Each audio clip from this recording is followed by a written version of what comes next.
In the current war, our special attack units called kamikazes have met success.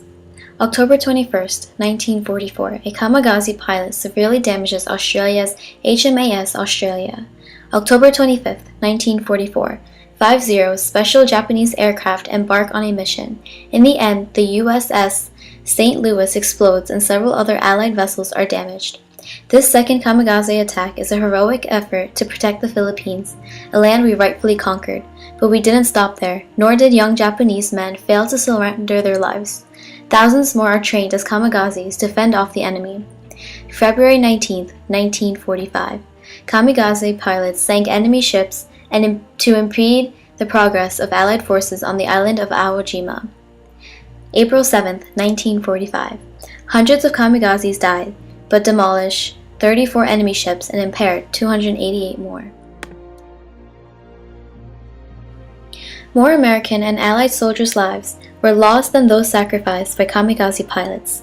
We have weakened the enemy's forces, and the kamikaze attacks will continue to defeat enemy ships until we win the war. But we need your support. Enlist or donate today, because though Japan has recently had some losses, we will never surrender.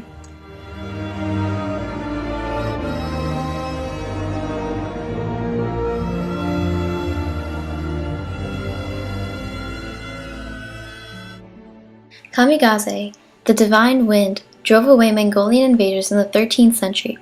Today, for their namesake, kamikaze pilots are obligated to serve loyally as patriotic Japanese men who offer their lives in exchange for a chance to bring honor to their country, your country. Under the instruction of the Japanese Air Force's most experienced pilots, bright young men are trained to take off in small planes loaded with explosives and attack enemy ships. Why are they needed? In Japan, defeat is pure humiliation. Bushido, the way of the warrior, represents core values of ancient samurai warriors' lives: duty, self-sacrifice, obedience, devotion, respect, and loyalty until death. These are still core values of kamikaze pilots' lives today. After attacking Pearl Harbor, American and Allied forces began to win more battles, forcing our nation to relinquish parts of its Pacific Empire. Knowing that America's wartime production was growing stronger and unwilling to fail, the Japanese knew it was time to take drastic action. Limited in supplies and experienced pilots, Japan's military forces did what was necessary to win. They knew that one kamikaze crash was as effective as the attack of 10 planes' guns, so they recruited young men for the job. When the idea of kamikazes was introduced into Japanese society during the war, there were several consequences. Kamikaze pilots were seen as heroes who died defending Japan. Now, young men face pressure from society to bring honor to their families by sacrificing themselves. It is their duty to serve the emperor. These young men want to prove that they are truly dedicated and love their country. Not wanting to do the same would be shameful. There have been some men who were kamikazes but did not volunteer for the job. It is the responsibility of the government to teach these young men the honor of being a kamikaze pilot. It is the government that takes the time to ensure that these men understand Japanese values, and it is the government and the military leaders who punish resistors appropriately. Here you can see a footage of the brave young men preparing for takeoff. They are taking the band with the rising sun that has 1,000 stitches from 1,000 Japanese women. Now they are drinking one last glass before their death.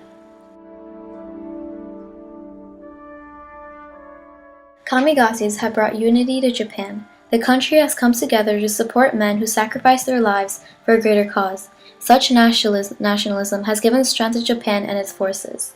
The emperor is more respected because so many kamikazes died for his sake, and kamikazes will not be forgotten. They are the role models for future servicemen and young children of our nation who will follow in their footsteps. The influence of kamikaze pilots will ensure that the next generation is confident in carrying on the tradition of sacrifice. We believe that after the war ends, kamikazes may receive some criticism from the Japanese as well as Americans. People may be frightened by the misconceptions that these pilots were fanatics. They may define kamikaze pilots as individuals who engage in reckless behaviors and dangerous actions to the point of being suicidal solely to win. The Japanese may also become disappointed that Japan lost some battles that involved kamikaze attacks. But these pilots are not fanatical. They are sane and clear thinkers, even in their dying moments, and their deaths bring victories during the war. These Japanese heroes are respected today and will be respected forever because they'd rather die than surrender.